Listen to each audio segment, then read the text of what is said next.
En mai 1997, dans un musée de Lucerne, en Suisse, un agent de sécurité remarque quelque chose d'alarmant.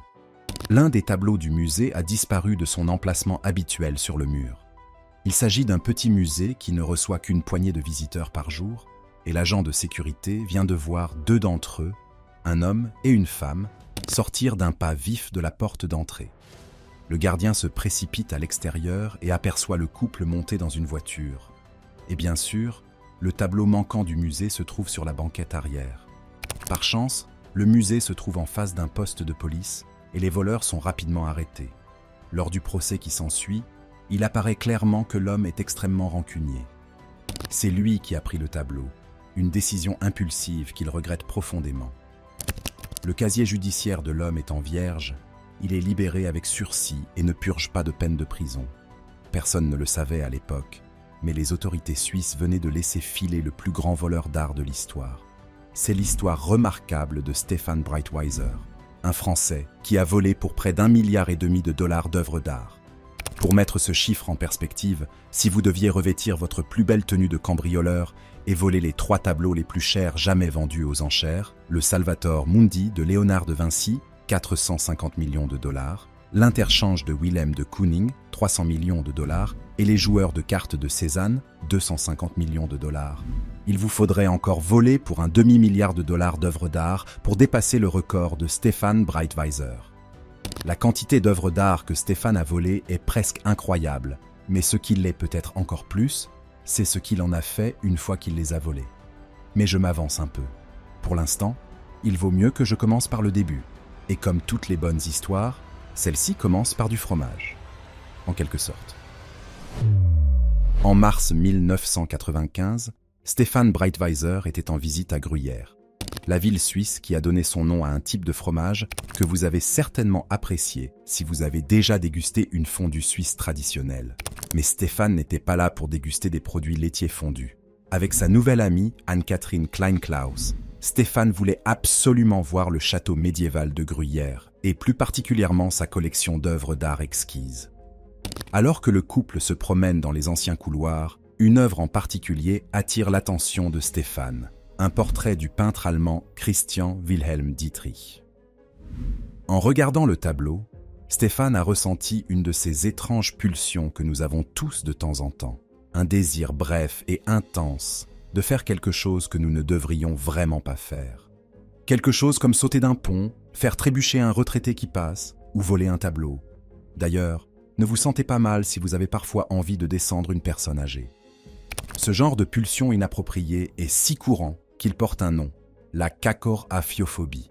Pour la plupart des gens, ces pulsions ne durent que quelques millisecondes, mais celles de Stefan ont perduré, au point qu'il en a parlé à sa nouvelle petite amie.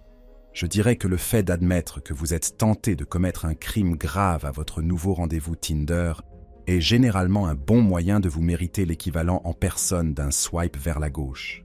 Mais, à la surprise de Stefan, sa nouvelle petite amie était tout à fait d'accord. En ce qui concerne les vols d'œuvres d'art, celui-ci n'était pas le plus spectaculaire. Le château était pratiquement désert. Apparemment, tous les touristes étaient partis manger une fondue. Et tout ce que Stefan avait à faire était de retirer le tableau de son cadre, de glisser la toile dans son sac à dos et de passer la porte d'entrée. Ce n'était peut-être pas une fin en soi, mais une carrière internationale de criminel d'art, comme le monde n'en avait jamais vu, venait de commencer. En effet, au cours des 6 années suivantes, Stefan a réalisé un total de 239 vols d'œuvres d'art dans 172 galeries d'art dans au moins 7 pays différents. Comment a-t-il fait ? Le vol d'œuvres d'art n'est généralement pas considéré comme un choix de carrière stable et à long terme. Tôt ou tard, vous vous ferez prendre ou vous gagnerez tellement d'argent que vous pourrez vous retirer sur votre île privée en Micronésie. Si vous vous imaginez des cases grandioses, planifiées à la Ocean's 11, avec d'immenses équipes de spécialistes, vous vous trompez lourdement. Il n'y a pas eu de distraction soigneusement orchestrée, ni de plan détaillé de musée, ni de passage par des bouches d'aération judicieusement placées. En fait, ces cambriolages n'étaient même pas commis la nuit. Ils avaient lieu pendant les heures d'ouverture, et souvent avec des touristes et des agents de sécurité dans la même pièce. Stefan avait remarqué que les grandes galeries, les Louvres et les MoMA de ce monde disposent de systèmes de sécurité de haute technologie qui font ressembler Fort Knox à un poulailler plein de courants d'air. D'un autre côté, ils sont aussi sécurisés qu'un morceau de fromage suisse. La plupart d'entre eux se fient à la confiance générale des visiteurs et supposent, à tort dans la plupart des cas, que chaque tableau et chaque sculpture sont verrouillés et équipés d'une alarme. En bref, en dehors des quelques célébrités, les grandes œuvres d'art sont parfois effroyablement faciles à voler. Je n'essaie pas de vous donner des idées, bien sûr. Chacun des vols de Stéphane était un peu différent, mais tous étaient d'une simplicité presque risible, consistant à attendre que personne ne regarde, puis à prendre ce qui lui plaisait et à sortir par la porte d'entrée. Les tableaux sont sortis de leur cadre et cachés sous un manteau ample, et les vitrines sont ouvertes à l'aide d'un tournevis, une torsion à la fois, en l'espace d'une vingtaine de minutes. L'équipement le plus sophistiqué que possédait Stéphane était une vieille antenne radio-télescopique qu'il utilisait pour inciter les caméras de vidéosurveillance mal placées à se détourner de ce qu'il s'apprêtait à voler. Il est difficile de croire que c'est tout ce qu'il a fallu à Stéphane pour dérober près d'1,5 milliard de dollars de butin. Mais ses astuces de base étaient si efficaces qu'il était souvent capable de voler le même musée plusieurs fois en l'espace de quelques semaines, en utilisant des déguisements rudimentaires pour s'assurer que le personnel du musée ne le reconnaisse pas. Il faisait preuve d'un sang-froid presque inhumain sous la pression, restant calme, même les rares fois où il a failli se faire prendre. Je dois préciser que les estimations de la valeur exacte de l'œuvre d'art volée par Stéphane varient, mais le chiffre le plus souvent cité est celui que j'ai mentionné plus haut, 1,4 milliard de dollars. Selon le New York Times, ce chiffre aurait pu atteindre 1,9 milliard. Et si cette limite supérieure est correcte, en 2001, lorsque cette remarquable série de crimes a pris fin, Stefan Breitweiser, voleur d'œuvres d'art, aurait figuré parmi les 250 personnes les plus riches de la planète. Ce n'est pas en le regardant que l'on s'en apercevrait. En fait, pour le monde extérieur, Stéphane et Anne-Catherine, aujourd'hui sa petite amie de longue date, semblaient être complètement fauchés. Stéphane travaillait sporadiquement comme serveur et comme chien de cuisine, tandis qu'Anne-Catherine était infirmière. L'argent manquait tellement que la mère de Stéphane aidait souvent le couple à acheter de la nourriture et de l'essence. Cette pauvreté apparente était-elle une sorte de couverture? Une histoire de couverture à la Gus de Breaking Bad pour cacher leur immense richesse au monde extérieur? En fait, non. Stéphane et Anne-Catherine semblaient proches de la misère parce que c'est exactement ce qu'ils étaient. Bien qu'ils aient volé des œuvres d'art d'une valeur de plus d'1 milliard de dollars, les deux hommes n'avaient pas grand-chose à se mettre sous la dent. Et ce n'est pas non plus parce qu'ils avaient gaspillé leur richesse en bateaux et en prostituées. Et c'est là que nous arrivons à ce qui est peut-être la partie la plus remarquable de toute cette folle histoire.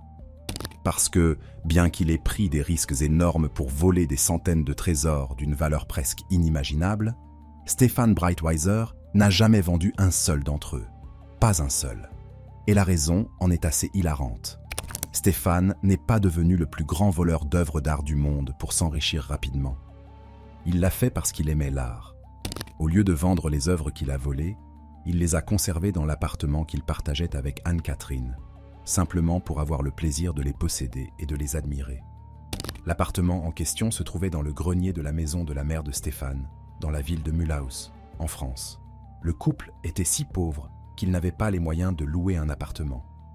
Pourtant, sur les murs en piteux état, sur les tables d'appoint et dans les coins, se trouvait une collection d'œuvres d'art d'une valeur de plus d'1 milliard de dollars qui aurait fait honte à de nombreuses galeries d'art dans le monde. Stéphane était un voleur remarquablement efficace, mais c'est son désir unique de posséder les œuvres qu'il volait plutôt que de les vendre qui lui a permis d'opérer si longtemps. De nombreux voleurs d'œuvres d'art parviennent à s'échapper des lieux de leurs crimes en gardant leur butin intact. Mais la vente d'une œuvre d'art de renommée mondiale est une affaire très délicate. Il ne suffit pas de déposer une annonce sur eBay pour que les enchères se chiffrent en millions de livres. Le marché pour ce genre de choses est minuscule, et pour y accéder, vous devrez probablement vous lier d'amitié avec des personnes très dangereuses pour vous aider à faire passer le message. Mais faire connaître votre récent vol d'œuvres d'art hautement illégal est sans doute plus risqué que le vol lui-même. C'est pourquoi, à ce stade du processus, la vente, de nombreux voleurs d'œuvres d'art sont finalement arrêtés et traduits en justice. Stéphane, N'ayant jamais mis en vente une seule œuvre d'art, il est resté pratiquement invisible pour la police. Si elle ne l'attrapait pas en flagrant délit de vol, elle ne l'attrapait pas du tout. Les particularités de la série de crimes de Stéphane étaient si inhabituelles que la police n'avait pratiquement aucune idée de qui ou de ce à quoi elle avait affaire. Je veux dire, regardez les choses de leur point de vue. Un volume incroyable d'œuvres d'art était dérobé dans les musées de toute l'Europe. Les vols avaient toujours lieu en plein jour, et pourtant, les voleurs n'étaient jamais arrêtés. Sans parler du fait que le marché noir était totalement silencieux et qu'aucune des œuvres volées n'a jamais été revue. Leur meilleure hypothèse était qu'une sorte de cartel international hautement professionnel était derrière ces crimes. Mais en réalité, ils étaient complètement désemparés. Si Stéphane s'était contenté d'une collection plus modeste, d'une valeur d'1 milliard de dollars ou quelque chose comme ça, il n'aurait peut-être jamais été pris. Mais c'est son insatiable appétit qui l'a finalement mené à sa perte. Stéphane ne pouvait tout simplement pas s'arrêter, et ce n'était qu'une question de temps avant que quelque chose ne tourne mal. L'objet qui a mis fin à son règne de terreur artistique était, entre autres, un clairon. Au début de cette vidéo, j'ai mentionné que Stéphane avait été surpris en train de voler un tableau à Lucerne en 1997. À l'époque, il s'en était tiré avec une simple tape sur la main, mais au cours de la procédure d'inculpation, ses empreintes digitales avaient été relevées. Dès lors, il avait pris soin de porter des gants lors de ses vols pour s'assurer de ne jamais laisser d'empreintes pouvant correspondre à son arrestation précédente. Mais en volant le clairon, Stéphane avait oublié de mettre les gants en latex qu'il avait apportés avec lui. Si la police cherchait des empreintes dans la vitrine du clairon, les jeux étaient faits. Pour ne rien gâcher, ce clairon se trouvait au musée Richard Wagner, à Lucerne, la ville même où il s'était fait prendre la première fois. Je vous avais dit que cet homme avait des couilles de légende. 2 jours plus tard, Stéphane est retourné au musée pour tenter de brouiller les pistes. Le coup du clairon avait été l'une de ses rares missions en solo, et il avait été décidé que c'était Anne-Catherine qui devait effacer les empreintes. Mais c'était un travail risqué, et Stéphane décida de voyager avec elle pour avoir un peu de soutien moral. Alors qu'Anne-Catherine entre dans le musée, Stéphane se promène dans le parc pour ne pas s'inquiéter. Malheureusement pour lui, il est reconnu par un homme qu'il a vu au musée le jour du vol. La police est appelée et Stéphane se retrouve bientôt arrêté pour la 2e fois. Au début, il ne s'inquiète pas outre mesure. Après tout, il s'est déjà fait prendre et s'en est sorti. Tout ce qu'il avait à faire, c'était de convaincre la police qu'il était un primo-délinquant plein de remords, comme il l'avait fait la dernière fois. Et au début, cette petite ruse a semblé efficace. Mais quelque chose a changé. Les officiers qui détenaient Stéphane ont cessé de s'intéresser à lui, et la sympathie que son rôle d'idiot rongé par les remords lui avait valu s'est évaporée du jour au lendemain. Stéphane commence à craindre le pire, et pour cause. Quelqu'un dans le service avait découvert le rapport du précédent vol à Lucerne et, par conséquent, la police ne le considérait plus comme un opportuniste qui avait déclenché le clairon sur un coup de tête, mais comme un voleur d'œuvres d'art en série potentielle. Quelques semaines après l'arrestation, la police suisse a obtenu un mandat de perquisition international lui permettant de pénétrer dans l'appartement mansardé de Stéphane à Mulhouse. Vous savez, celui qui contient des œuvres d'art volées d'une valeur d'1,5 milliard de dollars. On peut dire sans risque de se tromper que lorsque l'équipe de policiers est arrivée pour effectuer la perquisition, aucun d'entre eux n'était préparé à ce qu'ils allaient trouver à l'intérieur de la modeste maison de Stéphane, c'est-à-dire rien du tout. Aucune œuvre d'art ne tapisse les murs, aucune antiquité, aucun bijou inestimable, pas même un clairon, juste un appartement mansardé, comme tous les autres. Attendez, quoi ? En voyant son petit ami appréhendé par la police au musée Wagner de Lucerne, Anne-Catherine avait immédiatement compris le danger et s'était empressée de rentrer chez elle en voiture et d'alerter la seule personne sur laquelle tout homme peut compter en cas de coup dur, sa mère. Et Madame Breitweiser s'est surpassée. Pendant plusieurs jours, elle a rassemblé toutes les œuvres d'art que son fils avait volées, les a entassées dans sa voiture et les a fait disparaître. Tout ce qui a coulé s'est retrouvé dans le canal du Rhône au Rhin tout proche, et les tableaux, ces œuvres d'art inestimables vieilles de plusieurs siècles, ont été réduits en cendres dans le cadre de ce qui pourrait bien avoir été le feu de joie privé le plus cher de l'histoire. Les derniers objets ont été jetés sans cérémonie dans une forêt voisine. Si le canal du Rhône au Rhin avait été un peu plus profond, Stefan Breitweiser aurait pu, une fois de plus, échapper à la justice. Mais ce n'était pas le cas. Des randonneurs ont repéré un curieux scintillement dans les profondeurs du canal environ une semaine après le déversement de la cargaison. Et le reste appartient à l'histoire. Des hommes grenouilles de la police ont été appelés pour draguer la voie d'eau, et près d'une centaine de trésors de la puissante horde de Stefan ont été repêchés et catalogués. Bien sûr, à ce moment-là, les autorités n'avaient aucune idée de la façon dont tous ces objets avaient fini dans le canal. Mais l'un des officiers détenant Stefan en Suisse a eu vent de la découverte et, sur un coup de tête, a décidé de voir s'il pouvait relier les trésors à son voleur de clairons. Après tout, ils avaient été trouvés non loin de sa ville natale. Lors de l'interrogatoire, les officiers montrent à Stefan une photo de l'un des objets retrouvés dans le canal. Stefan n'avait aucune idée de ce que sa mère avait fait depuis son arrestation, et en voyant l'image de l'un de ses biens les plus précieux entre les mains de la police, il en vint à la conclusion évidente. Ils avaient fouillé son appartement et trouvé sa horde. La partie est jouée. Stefan a rapidement avoué avoir volé la pièce, expliquant sans détour où et quand il l'avait prise. Le policier est absolument ravi. Il s'était dit que cette idée n'était pas gagnée d'avance, mais il avait décroché le jackpot du premier coup. Lorsque l'image suivante qu'il a produite a donné le même résultat, une confession immédiate et détaillée de Stefan, le policier avait du mal à croire à sa chance. Ce qui s'ensuivit, au cours des 2 heures suivantes, fut l'une des scènes les plus inhabituelles jamais jouées dans une salle d'interrogatoire de police. Stefan se voit présenter image après image des œuvres d'art rares et coûteuses volées dans toute l'Europe, et il a avoué avoir volé chaque pièce. Jamais la police suisse n'aurait pu imaginer que cet homme aurait pu prendre tout ce qu'ils avaient retiré du canal, comme s'il avait été seul. Et pourtant, de toute évidence, c'est ce qu'il a fait. Quelle est donc la peine infligée à un homme qui a volé des œuvres d'art d'une valeur de plus d'1 milliard de dollars? Les mains coupées aux poignets, pendu, écartelé et écartelé, guillotiné au visage? Non, juste 3 ans de prison. Stefan n'en a purgé qu'un peu plus de 2. Sa mère, pour son rôle dans l'élimination des œuvres d'art, n'a purgé que 18 mois.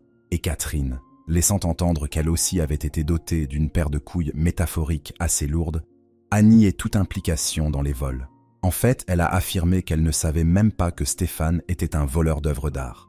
Le tribunal n'y aurait probablement pas cru, mais il semble que Stefan ait été heureux de prendre la balle pour sa petite amie, car il a confirmé chaque mot qui est sorti de sa bouche. Anne-Catherine a été condamnée à 6 mois de prison pour recel, mais elle n'a passé qu'une seule nuit derrière les barreaux. Notre histoire ne s'arrête pas là non plus, car il s'avère que la prison n'a absolument pas contribué à réformer Stefan Breitweiser.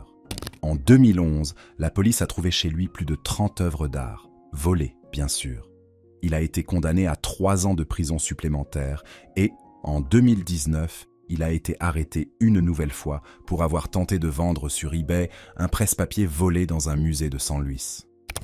Je sais, il a été négligent, mais bon, négligent ou pas, Stefan Breitweiser reste sans doute le plus grand voleur d'art qui ait jamais existé. Merci d'être resté jusqu'ici. N'hésitez pas à cliquer sur l'une des vidéos à l'écran pour plus de contenu similaire.